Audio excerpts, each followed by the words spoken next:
Hey, time now for another edition of Talkin Baseball here on Double T 97.3. It's Jamie Lent with Mike Gustafson. Red Raiders now 12-2 on the season, Gus, but they've got a really nice matchup coming up this weekend at home with 3 games against Iowa. This is a good baseball team. Yeah, it really is. 10-1 the record. They had some headlines a couple weeks ago when they beat number 1 in the country LSU, and that was down at Round Rock. They've also beaten K-State, Kansas State.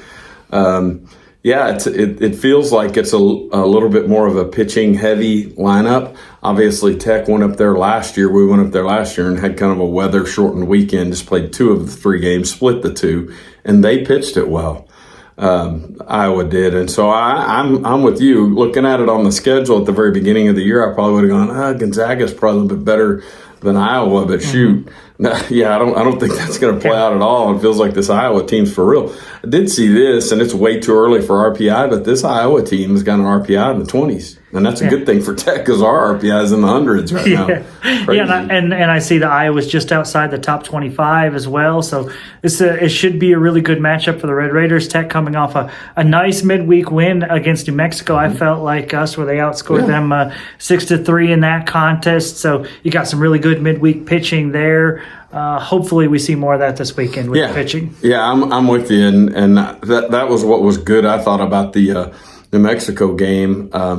The fact that he beat them, sure, those are usually competitive midweek situations. But if you'd have asked me before the game, is it going to be 16-13 or is it going to be 6-3? And I might have been more likely. Yes, to go 16-13. Yeah, we didn't have any wind in the ballpark the other day. It was pretty calm, so you might have been able to talk me into 6-3. But the key thing is both teams pitched it well, and especially on our side. And so that was a good sign because it was a bunch of guys, a bunch of key relievers and leverage guys that. Some of them that'll be slanted toward the midweek, but some of them, Andrew Devine going out and getting a save. Mm-hmm. And so I'm with you. The pitching has been really, in some respects, better than the hitting, certainly recently when you think about scoring 2 runs in 2 of the 3 games in Houston.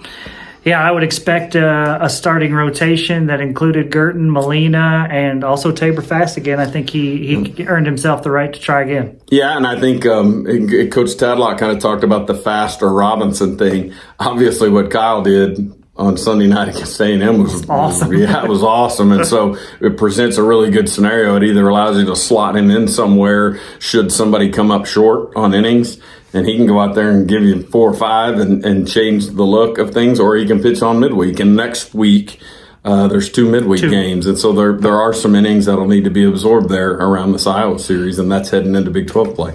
All right, Iowa 6:30, 2 o'clock, and 1 o'clock Friday, Saturday, and Sunday for the Red Raiders. This has been Talking Baseball on Double T 97.3.